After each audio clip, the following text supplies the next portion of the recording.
कोई स्टील के ग्लास के अंदर रख के बम छोड़ रहा है, वो स्टील का ग्लास फट गया, उस गाड़ी के अंदर सनरूफ से जो है पटाखे छोड़ रहा है, वो पटाखे अंदर ही फूट के पूरी गाड़ी भस्म हो गई। ध्रुव राठी ने एक वीडियो में कुछ पटाखों के खिलाफ और पोल्यूशन के लिए बोल दिया, और यहाँ पे लोगों ने पटाखे छोड़ के उसको जो है वीडियो भेज रहे थे, तूने मना किया था, हमने तो छोड़े, हमने तो खूब छोड़े।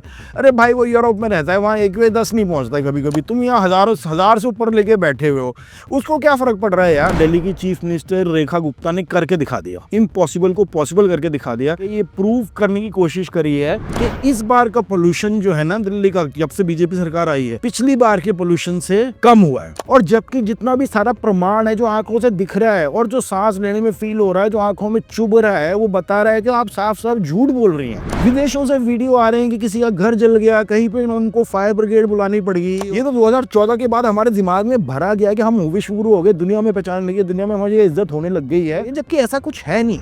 Well, yesterday a shocking incident occurred in the Supreme Court of India. ऐसे ट्रिगर हुए कि आपको मुख्य न्यायाधीश CJI के ऊपर जूता उछालने की नौबत आ गई। इन सब बातों को जाने दीजिए, ये मैंने कहीं कुछ भी नहीं किया, परमात्मा की जैसी मर्जी वैसा हुआ। 70-75 साल का आदमी कह रहा है मैं सनातन का वो बर्दाश्त नहीं कर सकता, सनातन धर्म का मजाक बर्दाश्त नहीं कर सकता।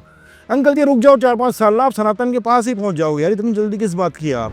वो अगर मुसलमान होता तो अब तक वो जेल जा चुका होता। और टीवी पे अर्नब गोस्वामी, नविका कुमार, रूबिका लियाकत और एक वो बंदर सी शक्ल वाला अमिश देवगन, वो ये लोग अब तक घंटे घंटे के प्रोग्राम आज तक चला रहे होते, ये कहते हुए कि भाई ये कौन सा जूता जिहाद शुरू हो गई हमारे, कुछ भी नाम देते इसको। हेलो दोस्तों, नमस्कार, सलाम, सत श्री अकाल, स्वागत है आपका एक बार फिर से भारत एक मौज में। तो सबसे पहले तो मैं माफ़ी चाहता हूँ कि आने में थोड़ी सी देर होगी, क्योंकि अक्टूबर का महीना था, आपको पता है, एक के बाद एक कुछ न कुछ त्यौहार आते रहते हैं। लेकिन एक और बात है कि मैं भी ना सेम चीज़ों के बारे में बार बार बातें करते करते थोड़ा बोर हो जाता हूँ, बीच बीच में मुझे भी थोड़ी सी ब्रेक चाहिए। लेकिन क्या है कि इंडिया इतना ज़बरदस्त फेज से गुजर रहा है कि आप ज़्यादा तक चुप रह नहीं सकते, कोई ना कोई चीज़ ऐसी हो ही जाती है जिसके ऊपर आपके लिए बोलना ज़रूरी हो जाता है। और फिर इतने सारे आप लोग पूछते हो कि भाई कब आ रहा है, तो मेरा फ़र्ज़ भी बनता है कि मैं एपिसोड बनाऊँ। अभी दोस्तों दिवाली जस्ट ख़त्म हुई है, और उम्मीद करता हूँ कि आप सब लोगों की दिवाली सुरक्षित रही होगी, सब अपने दोस्तों से, परिवार वालों के साथ मिलके हंस खुश के आपने ये मनाई होगी। लेकिन हर एक चीज़ जो हर दिवाली पे डिस्कशन में आ जाती है वो होती है पोल्यूशन। अब बहुत लोगों ने इसके बारे में डिस्कस कर लिया है, तो मैं नया क्या ही बोल दूंगा, आप यही कह रहे हो। लेकिन नई चीज़ें हैं, ठीक है। पोल्यूशन जिस कदर बड़ा है और लोगों का एटीट्यूड उस पोल्यूशन को लेके जैसा हुआ है, और पॉलिटिशियंस ने, देखो जैसे कहते हैं ना, politics is the art of making impossible possible. ये इस बार पोल्यूशन के डिस्कशन के चलते दिल्ली की चीफ मिनिस्टर रेखा गुप्ता ने करके दिखा दिया, इम्पॉसिबल को पॉसिबल करके दिखा दिया। किसी ना किसी तरीके से उन्होंने जुगाड़ लगा के ये प्रूव करने की कोशिश करी है कि इस बार का पोल्यूशन जो है ना दिल्ली का, जब से बीजेपी सरकार आई है, पिछली बार के पोल्यूशन से कम हुआ है। अब उनका मेजर करने का तरीका क्या है? मेजर करने का तरीका ये है कि अगर आप पिछले साल से देखें, ये रेखा गुप्ता जी कह रही हैं, मुझे तो बड़ी क्यूट सी लगती है, व्हाट्सएप आंटी हैं वो, बिल्कुल एकदम ठीक है। तो ऐसा लगता है वो कुछ काम अपने घर के कर रही थी, किसी ने ज़बरदस्ती आके उनको बोल दिया अब चीफ मिनिस्टर बन जाओ, उनको जवाब भी देने पड़ते। कभी कहती हैं कूड़े के ढेर के सामने हमारा कार्यकर्ता या लीडर बार बार जाके बोलते कूड़े तू जा, तो कूड़ा चला जाएगा, ऐसा इस तरह के बयान है। लेकिन पॉल्यूशन के मामले में उन्होंने कहा, कुछ तो उन्होंने गणित लगाया, वैदिक मैथमेटिक्स लगाया, जिसमें दिवाली वाले दिन का पोल्यूशन, उसके बाद वाले दिन का पोल्यूशन, हमारी गवर्नमेंट में, उनकी गवर्नमेंट में, उनका घटा जोड़ गुणा भाग करा, कुछ करके उनका डिफरेंस अपना कम आया, उनका ज़्यादा बता दिया है। और जबकि जितना भी सारा प्रमाण है जो आंखों से दिख रहा है और जो सांस लेने में फील हो रहा है, जो आंखों में चुभ रहा है, वो बता रहा है कि आप साफ साफ झूठ बोल रही हैं। लेकिन झूठ बोलने से इंडियंस को कहाँ से प्रॉब्लम होने लग गई? घर घर में सब झूठ बोलते हैं। इवन सुधीर चौधरी भी अपने घर जाके अपने बच्चों को बोलता होगा कि झूठ बोलना बुरी बात है, तो लेकिन और अपनी रोटी उससे ही कमा रहा है, झूठ बोलने से ही कमा रहा है। झूठ से किसी को कोई प्रॉब्लम नहीं होती है। पॉल्यूशन एक रियल इशू है दोस्तों, ठीक है। आप फेस्टिवल मनाओ, कोई दिक्कत नहीं है। आप अभी तो चलो अपने जोश में अपने पैसा दिखाने के लिए अपने पटाखों की लड़ियाँ लगा के फोड़ते रहते हो, बड़ी अच्छी बात है, आप फोड़ रहे हो। लेकिन जो इसी सोसाइटी के अंदर जो आपके घर के बड़े बुजुर्ग या छोटे छोटे बच्चे हैं, मुझे ऐसा लग रहा है भैंस के आगे बीन बजा रहा हूँ यार। ध्रुव राठी ने एक वीडियो में कुछ पटाखों के खिलाफ और पोल्यूशन के लिए बोल दिया, और यहाँ पे लोगों ने पटाखे छोड़ के उसको जो वीडियो भेज रहे थे, तूने मना किया था, हमने तो छोड़े, हमने तो खूब छोड़े। अरे भाई वो यूरोप में रहता है, वहाँ 1-10 नहीं पहुँचता है कभी कभी, तुम यहाँ हजार से ऊपर लेके बैठे हुए हो, उसको क्या फर्क पड़ रहा है यार। तुम अपने मतलब इसको कहते हैं जिस टहनी पे बैठ रहे हैं उसी को दूसरी साइड से काट रहे हैं ताकि टहनी गिरे तो हम साथ में गिरे, और इसको सेलिब्रेट कर रहे हैं। अब ये विश्वगुरु के लक्षण है क्या जो तुम बनना चाह रहे हो? अच्छा, और तो चलो बात रही, पटाखे छोड़ो, फुलझड़ियाँ जलाओ, खुशी का मौका है, बिगेस्ट फेस्टिवल है, रोशनी हो रही है, फिरकियाँ चल रही हैं, ये सब तो ठीक है, लेकिन बेवकूफ़ी के अंदर बेवकूफ़ी। कोई स्टील के ग्लास के अंदर रख के बम छोड़ रहा है, वो स्टील का ग्लास फट गया, वो स्टील अंदर घुस गई उसके, फिर वो बेचारा उसमें मारा गया। कोई अपनी गाड़ी के अंदर सनरूफ से जो है पटाखे छोड़ रहा है, वो पटाखे अंदर ही फूट गए, पूरी गाड़ी भस्म हो गई।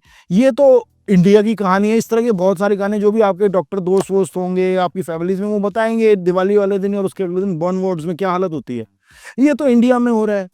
विदेशों से वीडियो आ रहे हैं कि किसी का घर जल गया, कहीं पे उनको फायर ब्रिगेड बुलानी पड़ेगी और सड़क की सफाई कराने के लिए और पटाखे बुझाने के लिए। ये सब विश्वगुरु के लक्षण है। आप खुद ही सोचो, जो विदेशों में जो रहे, चलो इंडिया में तो चलो हमने डिसाइड कर लिया है कि हम भाई हम अपने देश को गैस चैम्बर बना के रहेंगे, ठीक है। हम यहाँ पे जो है सांस घुटने से, दमे से, फालतू के कैंसरों से हम मरेंगे और ये साबित करेंगे कि हम कितने इवॉल्व ह्यूमन बीइंग्स हैं, कितने इवॉल्व लोग हैं और हम कैसे विश्वगुरु हैं। लेकिन बाहर के कंट्रीज तुम्हारी ये बेवकूफ़ियाँ कब तक बर्दाश्त करते रहेंगे यार? कब तक आप वहाँ पे अपनी दादागिरी करते रहोगे एंटाइटलमेंट के साथ कि हम गंदगी फैलाएंगे और ये हमारा जन्मसिद्ध अधिकार है।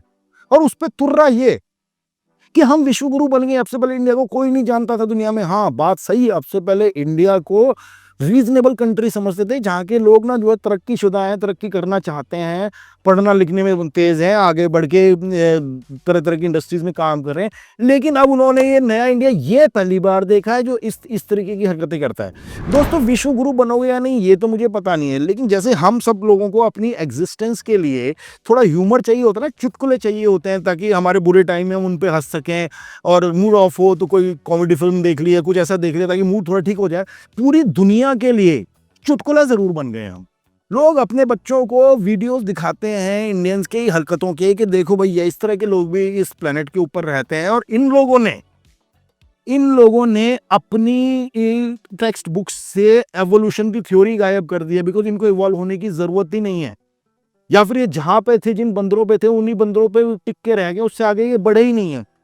अरे कमाल का कैसा विश्वगुरु है आपका। ये एवोल्यूशन की थ्योरी से ध्यान आया, एक कोई वो स्वामी है लंबे लंबे बाल वाला, वो आके कैसी बातें करता है, उनको बुला भी लेते हैं पॉडकास्ट पे, कोई लड़की पूछ रही है उससे, तो ये एवोल्यूशन की थ्योरी झूठ है डार्विन की। जैसे आपने डार्विन की जो थ्योरी है उसी को नेगेट कर दिया कि इंसान बंदर से इवॉल्व ही नहीं हुए। तो भाई डार्विन ने कह दिया कि हम बंदर की संतान है। डार्विन ने क्यों कहा? क्योंकि डार्विन जिस देश से आता है उस देश में किसी के बाप कंफर्म ही नहीं। वहाँ तो लड़की 18 साल की हुई और आजाद हो जाती है, थोड़े दिन इसके साथ, थोड़े दिन उसके साथ, थोड़े दिन उसके साथ, पता नहीं किसका बच्चा है। तो डार्विन ठीक कह रहे हैं कि बंदर की संतान है, क्योंकि डार्विन के बाप का पता ही नहीं। बोलता बिल्कुल झूठ है। ये डार्विन कहता है कि हम बंदरों से इवॉल्व हैं, हम क्या बंदरों से इवॉल्व हुए हैं? हम तो ऋषि मुनियों से इवॉल्व हैं। ये लॉजिक दिया जा रहा है, हम ऋषि मुनियों से इवॉल्व हैं। और उस पे आगे इतने पे नहीं रुका, क्योंकि आप मतलब इंटेलिजेंस की तो एक हाइट होती है, वहाँ पहुँच सकते हो, लेकिन बेवकूफ़ी की कोई डेप्थ नहीं होती, कितना भी आप बेवकूफ़ हो सकते हो। उसके बाद कह रहा है कि डार्विन जिस कंट्री से आता है वहाँ पे तो किसी को बाप का नाम ही नहीं पता होता है। वहाँ पे तो उनका आधार कार्ड पे, इसने आधार कार्ड वर्ड यूज़ किया या जो भी आइडेंटिफिकेशन वर्ड, लेकिन उसने आधार कार्ड वर्ड यूज़ किया, उस पर माँ का नाम लिखा होता है, बाप का नाम पता ही नहीं है। और बाप का नाम क्यों नहीं पता है? क्योंकि वहाँ की लड़की, ये वर्ड्स हैं, वहाँ की लड़की 18 साल की होते ही आज़ाद हो जाती है। जैसे कि लड़कियों का आज़ाद होना कोई बहुत बुरी बात है, बहुत बहुत क्राइम है। आज़ादियों में लड़कियों की भागीदारी नहीं होनी चाहिए। वहाँ की लड़की आज़ाद हो जाती है तो फिर उन्हें पता ही नहीं होता कि कौन किसका बाप है, ये जो इनके बच्चे, इनका बाप कौन है। पता नहीं कहाँ से ये डेटा स्टैटिस्टिक्स ढूंढ के निकाल के लेके आते हैं कि लड़कियां आज़ाद हो जाती हैं और उनके बाप, और ये सब जस्टिफिकेशन दिया जा रहा है to deny the theory of evolution. दुनिया की किसी भी यूनिवर्सिटी में, किसी भी गुरुकुल में जाके, किसी भी मदरसे में जाके, मदरसे में तो चलो फिर इससे भी बेवकूफ़ी की बातें होती हैं, मैं इसी लेवल की तो होती हैं कम से कम, ठीक है, ये जाके आप सुन लो इस तरह का लॉजिक, तो मैं मान जाऊंगा। तो विश्व गुरु का मुझे पता नहीं है। आप जो है विश्व चुटकुला जरूर बन रहे हो। और जो लोग अक्सर ये आके कैमरा के सामने बोलते रहते हैं ना कि 2014 से पहले हिंदुस्तान को कोई नहीं जानता था, हाँ इस तरह से कोई नहीं जानता था। जिस तरह का आपने सीवी प्रेजेंट किया है ना 2014 के बाद, अपना स्किल सेट जो दिखाया है आके दुनिया में जाके, ये वाला स्किल सेट दुनिया को 2014 से पहले पता नहीं था। अब लोग बार बार बोलते हैं कि मैं घुमा फिरा के बात लेके 2014 और मोदी वोदी पे ही क्यों लेके आ जाता हूँ। एक चीज आपको समझनी चाहिए कि ये बिना कुछ करे धरे ये एंटाइटलमेंट की फीलिंग हमारे दिमाग में जो भरी गई है, I mean politicians are not the only ones to be blame, हम में खुद में भी अकल होनी चाहिए, लेकिन हमारे में नहीं है। ये तो 2014 के बाद हमारे दिमाग में भरा गया कि हम विश्व गुरु हो गए, दुनिया में पहचान लगी, दुनिया में हमारी इज्जत होने लग गई है। ये अच्छे खासे पढ़े लिखों के दिमाग में भी घुसा दी गई है, जबकि ऐसा कुछ है नहीं। लोग आपके ऊपर हंसते हैं, साथ ही साथ आपको ऐसे भी वीडियो मिलते हैं जहाँ पे इंडियंस के खिलाफ रेसिज्म हो रहा है। क्या मेरा मतलब मकसद बिल्कुल ये नहीं था कि आपकी दिवाली का स्वाद मैं किरकिरा करूं, आपने स्वाद लिया हुआ अच्छी तरीके से, लेकिन ये इन चीज़ों पे ध्यान देना कोई बुरी बात नहीं है। एक सिंपल सी बात आप ये सोचें कि अगर आप अपने भगवान के आने की खुशी में त्योहार मना रहे हैं और उस त्योहार के मनाते आपको कोई हादसा हो जाता है, आप जल जाते हो या घर में आग लग जाती है या कोई और कार में बम फट जाता है, तो आपका भगवान ही आपकी रक्षा नहीं करता यार। वो भी सोचता होगा यार ये क्या बेवकूफ़ है, जब मैं आया था तब तो ये पटाखे फुटाखे थे भी नहीं, और तब ना ध्रुव रेड्डी को नीचे दिखाने के चक्कर में ये लोग अपने इतने इतने तक पहुंचाए जा रहे थे कि मैं क्यों इनकी रक्षा करूं। भाई ये कोई लॉजिक है? ध्रुव रेड्डी ने कहा था इसलिए हम इतना करके दिखाएंगे। अगर उसने कल को बोल दिया गोबर खाना बुरी बात है, तुम क्या गोबर खा के वीडियो बनाओगे कि देख ध्रुव रेड्डी हमने तो गोबर खाया? ये विश्व गुरु की हरकतें नहीं है, ये विश्व चुटकुले की हरकतें है। तो आप चुटकुला तो बन ही चुके। खैर आगे बढ़ते हैं। आप जानते हैं जिस तरीके से हम कोशिश करते हैं कि हर वीडियो के अंदर या हर डिस्कशन के अंदर देश में हो रहे जातिवाद को लेकर या जाति से रिलेटेड कोई भी इंसिडेंट्स होते हैं उनको उजागर करते रहे। तो पिछले महीने कुछ एक ऐसे इंसिडेंट्स हुए जिसके बाद उन लोगों को मैं ढूंढ रहा हूँ जो ये कहते थे कि भाई जब IAS IPS दलित बन जाते हैं तो उनके साथ डिस्क्रिमिनेशन नहीं होता, और तुम जो ये बेकार की बात कर रहे हो। मुझे बताने की ज़रूरत नहीं है लेकिन फिर भी बोल देता हूँ। आपने सुना ही होगा कि पिछले कुछ टाइम पहले ही हरियाणा के IPS ऑफिसर वाई पूरन कुमार ने आत्महत्या कर ली, और उन्होंने आत्महत्या करते वक्त ये लिखा अपने जो सीनियर ऑफिसर्स हैं उन पे जातीय उत्पीड़न का इल्ज़ाम लगाया है। ठीक है, तो ये थे IPS दलित IPS ऑफिसर। उनसे भी ऊपर chief justice of India Gavai साहब, उनके ऊपर एक वकील अंकल ने जूता ही फेंक दिया। Well, yesterday a shocking incident occurred in the Supreme Court of India. हमारे साथ राकेश किशोर जी हैं, जो डॉक्टर राकेश किशोर जी हैं। ऐसे ट्रिगर हुए कि आपको मुख्य न्यायाधीश CGI के ऊपर जूता उछालने की नौबत आ गई। इन सब बातों को जाने दीजिए, ये मैंने कहीं कुछ भी नहीं किया, परमात्मा की जैसी मर्जी वैसा हुआ। मैंने अपने आप से कुछ नहीं किया, मैं करता नहीं हूँ। तो CJI ने क्या किया कि उस याचिकाकर्ता का वास्तव में मजाक उड़ाया, मेरे सनातन धर्म का मजाक उड़ाया, ये कह के कि तुम मूर्ति से कहो कि वो ही अपना इंतज़ाम कर ले कुछ। तुम इतने बड़े भक्त हो विष्णु के, तो तुम वहाँ जाके मेडिटेट करो, प्रेयर करो, वो ही अपना इंतजाम खुद कर लें। 70-75 साल का आदमी कह रहा है मैं सनातन का वो बर्दाश्त नहीं कर सकता, सनातन धर्म का मजाक बर्दाश्त नहीं कर सकता। अंकल जी रुक जाओ 4-5 साल, आप सनातन के पास ही पहुंच जाओगे यार, इतनी जल्दी किस बात की है आपको? जस्टिस गवई ने बोला कोई बात नहीं यार करने दो, उन्होंने उसको जाने दिया। अब वो अंकल शाम तक आते आते, सुबह उसको ये हरकत करते हुए सनातन की फिक्र हो रही थी, शाम तक उसके पास मीडिया पहुंच गया उसके इंटरव्यू लेने के लिए। मजा कमाल है यार, ये हमारे यहाँ का मीडिया, ये चील कौए गिद्ध हैं जो सड़ा हुआ मांस भी खाने को पहुंच जाते हैं यार, उसका इंटरव्यू ले रहे हैं। और वो शाम तक होते होते वो दलित बन गया। क्या कोई मेरी जात बता सकता? हो सकता है मैं भी दलित हूँ। वो कहता है मैं भी दलित हूँ, मैं आपको प्रूव नहीं कर सकता, मेरे पास कोई सर्टिफिकेशन नहीं है, लेकिन आप गूगल कर लो। What does it mean? Google क्या है? गूगल एक सर्च इंजन है यार, वो इन्फॉर्मेशन ढूंढ के आपको वो निकालता है जो इन्फॉर्मेशन होती है। आप गूगल कर लो, मैं भी एक दलित हूँ, शाम तक आते आते वो दलित हो गए। तो वो लोग जो अक्सर इस तरह के फायद कमेंट लिखते हैं नीचे कि IAS IPS और इनकी बहुत ताकत होती है, इनके साथ कोई जातीय उत्पीड़न नहीं हो सकता। यार IAS IPS छोड़ो, तो चीफ जस्टिस के साथ हो रही है।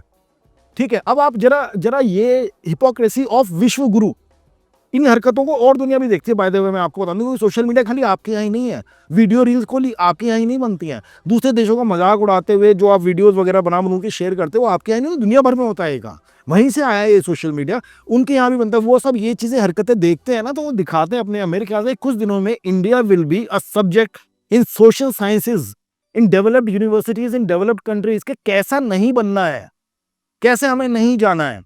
तो जो लोग बोलते हैं कि भैया रिजर्वेशन से वो IAS IPS बन गए, अब कोई उत्पीड़न नहीं होना चाहिए, ये उनके मुंह पे करारा तमाचा है।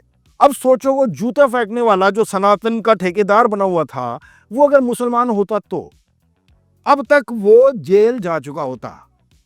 और टीवी पे अर्नब गोस्वामी, नविका कुमार, रूबिका लियाकत और एक वो बंदर सी शक्ल वाला अमिश देवगन, वो मतलब शक्ल पे का किसी का मजाक नहीं उड़ाना चाहिए। कोई कह दे इससे पहले कि आप तो ऐसी वो बॉडी शेविंग कर रहे हो। आदमी हरकतों से बंदर होता है, और वैसे भी इवॉल्व तो हुए नहीं है ना यार, वो तो है ही नहीं हमारे उसमें, ठीक है। वो ये लोग अब तक घंटे घंटे के प्रोग्राम आज तक चला रहे होते ये कहते हुए कि भाई ये कौन सा जूता जिहाद शुरू हो गई है हमारे, कुछ भी नाम दे देते इसको, ठीक है। और वो बंदा जेल में बंद रहता है। Now you tell me with all your senses and all your intelligence, जो भी आपके पास है, ये विश्वगुरु की हरकत है, ये एक फेल्ड रिपब्लिक की हरकत है। अगर हम अब तक नहीं हुए ना, तो हम उस तरफ बड़ी स्पीड के साथ अग्रसर हुए जा रहे हैं। ये फंक्शनिंग सिस्टम नहीं है कि चीफ जस्टिस को, जो तो मैं तो कह रहा हूं चीफ जस्टिस साहब को, उन्होंने तो अपने विवेक से जो किया वो किया। चीफ जस्टिस साहब को वहीं पे उसे अरेस्ट कराना चाहिए था, वहीं पे उसे जेल में डालना चाहिए था, ताकि जो दलित भाई बंधु हमारे हैं, जो इस देश के दलित नागरिक हैं, उनको भी मालूम पड़े कि उनके हाथ में भी अब ये पावर है, कोई उनके साथ बदसलूकी बदतमीजी करेगा तो ये कानून उसके लिए ये करता है। वो उनका बड़प्पन है या जो भी है, उन्होंने कोई कार्रवाई नहीं करी, वो जाने। मैं होता तो यही करता। और उधर वो IPS पूरन कुमार के आत्महत्या के बाद हरियाणा में एक अलग ही LA कॉन्फिडेंशियल और डिपार्टेड चल रही हैं। आपने देखी होंगी तो फिल्में LA कॉन्फिडेंशियल और डिपार्टेड, पुलिस के अंदर करप्शन की। अब वाई पूरन कुमार जिन्हें आत्महत्या कर ली, जाति उत्पीड़न का उन्होंने नाम दे दिया, उन्होंने कुछ बड़े बड़े ऑफिसर्स का नाम भी लिया, ठीक है, बहुत सीनियर लेवल हरियाणा पुलिस के ऑफिसर्स का। उसके कुछ दिनों बाद पूरन कुमार जी की पत्नी धरने पे बैठ गई कि भाई जब तक जो दोषी हैं उनको गिरफ्तार नहीं किया जाएगा, हम पोस्टमार्टम नहीं होने देंगे, अंतिम संस्कार नहीं हुआ उनका। इससे पहले कि वो हो पाता, इधर एक ASI संदीप लाठर ने अपने आप को गोली मार ली, और वो समझ नहीं आया क्यों। आपको समझ आया तो बताना। वो ये कह रहे थे, वो गोली मारते वक्त वो ये कह रहे थे अपने आप को, गोली मारने से पहले जो वीडियो बनाया उसमें गोली कैसे लगी, किन हालात में लगी, ये मुझे नहीं पता है, ये संदिग्ध है, ठीक है। ये फिल्म की स्क्रिप्ट है पूरा का पूरा। कह रहे कि वो जो IPS पूरन कुमार है वो करप्ट है, और जिनको उन्होंने करप्ट बोला जाति उत्पीड़न के लिए, वो क्या, वो सब ईमानदार है। मेरे जो ये वाले अधिकारी हैं ईमानदार हैं, इसलिए मैं अपने आप को गोली मार रहा हूं। कोई लॉजिक है इस बात का? कोई और करप्ट है, ठीक है, जिसने आत्महत्या कर ली, आपके एलिजिडली, आपके हिसाब से कोई और करप्ट है जिसने आत्महत्या कर ली, और उसने किसी और के ऊपर इल्जाम लगाया उत्पीड़न का। आपका लेना एक ना देना, तो आधी रोटी पे दाल खाने आ गए आप बीच में कि वो करप्ट था और ये ईमानदार है, इसलिए मैं अपने आप को गोली मार रहा हूं। किसी को तो कुर्बानी देनी पड़ेगी। I can't make sense of it. अगर आपको समझ में आता है कि इसके पीछे का घटनाक्रम या इस पूरे वीडियो का जो लॉजिक है, कि इस आत्महत्या का जो लॉजिक है, तो मुझे बता देना। ये आपको मौका मिले तो एक हॉलीवुड फिल्म है LA कॉन्फिडेंशियल, वो जरूर देख लेना। बिल्कुल हरियाणा पुलिस की पर्सनल LA कॉन्फिडेंशियल चल रही है। और डिपार्टेड देख लेना, मार्टिन स्कॉर्सेसी की, बिल्कुल वही चल रहा है। यहाँ पे कौन कौन लोग इसमें इन्वॉल्व है, कहाँ कहाँ तक ये बातें पहुंची हुई हैं, और ये जो अजीब सा घटनाक्रम हुआ है, इसको जानने की कोशिश है, नहीं वरना आने वाले टाइम में कोई ना कोई जरूर इसके ऊपर फिल्म बना देगा, ये पक्की बात है। तो अगर आप ये कहते हैं कि इस देश में अब जातिवाद कम हो गया है, कम होता जा रहा है, भाई कम होता जा रहा है यार, ऑलमोस्ट मतलब 80 साल होने वाले हैं आज़ादी को, कम होता जा रहा है, कितना इंतजार करें भाई कि कम होता चला जाएगा? तब तक हम ये उत्पीड़न झेलते रहें, जितने जो हमारे दलित साथी हैं वो ये उत्पीड़न झेलते रहे कि हाँ एक दिन कम होता, ट्राई कर रहे हैं, जो सवर्ण हैं, जो प्रकाश है, वो ट्राई कर रहे हैं धीरे धीरे। वो जैसे किसी की दारू छुड़वानी होती है ना, तो वो झटके से नहीं छूटती है, तो वो टेपर ऑफ कर रहे हैं। इन गोया कि कास्टिज्म जो है ना एक नशा हो गया, जिसको आप झटके से खत्म नहीं कर सकते, उसको टेपर ऑफ कर रहे हो धीरे धीरे। पता नहीं कितने 100-150 साल और लग जाए, तब तक ये उत्पीड़न चलता रहेगा, और तब तक हम ये झंडे लेके चलते रहेंगे कि भाई हाँ जातिवाद कम हो रहा है, जातिवाद कम हो रहा है। भाई रिजर्वेशन से दलितों को सिर्फ सिस्टम में पार्टिसिपेशन मिलता है, ठीक है। सिर्फ नौकरियां और शिक्षा के लिए जो रास्ते उनके लिए हमेशा से बंद थे वो खुलते हैं और वो उनका इस्तेमाल करके वो कहीं पहुंचते हैं। लेकिन वो जो सिस्टमेटिक जातिवाद है, वो जो आपके दिमाग में जातिवाद है, उसका इलाज किसी रिजर्वेशन के पास भी नहीं है। उसका इलाज आपको खुद ही करना पड़ेगा भाई। आप ये देखो, दुनिया में अगर सबका एग्जाम्पल होता है डेवलप्ड कंट्री का, अमेरिका में रेसिज्म के खिलाफ कितनी बड़ी लड़ाई हुई, कितने बड़ा मूवमेंट चला वहां पे। क्यों चला? बिकॉज उस सोसाइटी ने और उस सोसाइटी में जो पीड़ित था उन लोगों ने रियलाइज किया कि this is wrong, this is not what human dignity is all about, और उन्होंने अपने यहाँ चेंज किया। आपके यहाँ आप पहले तो एक्नॉलेज ही नहीं करते हो, एक्नॉलेज भी करते तो और कहते हैं हाँ धीरे धीरे कम कर रहे हैं, टेपर ऑफ कर रहे हैं इसको। तो ये टेपर ऑफ करने वाली चीज नहीं है, ये झटके से खत्म करने वाली चीज है। और बार बार आप रिजर्वेशन को बीच में लेके मत आया कीजिए, क्योंकि नतीजा आपने देख लिया है कि क्या हुआ है चीफ जस्टिस के साथ और क्या हुआ है हरियाणा के आईपीएस ऑफिसर के साथ। तो ये था दोस्तों इस बार का भारत एक मौज। अगर आपको ये प्रोग्राम देखने में थोड़ा सा भी मन हो, अच्छा लगता है तो लाइक कीजिए, दोस्तों को दिखाइए, सब्सक्राइब भी कर लो, और हमारे एक इंस्टाग्राम अकाउंट भी हो उसको भी फॉलो कर लो। मैं नॉर्मली ऐसा कहता नहीं हूँ, लेकिन हमारे एडिटर साहब ने मुझे कहा कि ये भी आउटरो में बोल दो, तो आपको अच्छा लगेगा देखिए, और लोगों को भी दिखाइए। ये हम क्यों कर रहे हैं, ये ना भी करें तो हमारी जीवन पे, हमारी लाइफ में, हमारी सेहत पे कोई फर्क नहीं पड़ने वाला है, लेकिन क्योंकि हम इस देश को वास्तव में विश्वगुरु बनाना चाहते हैं और एटलीस्ट उस रास्ते की तरफ तो लेके जाना चाहते हैं, इसलिए हम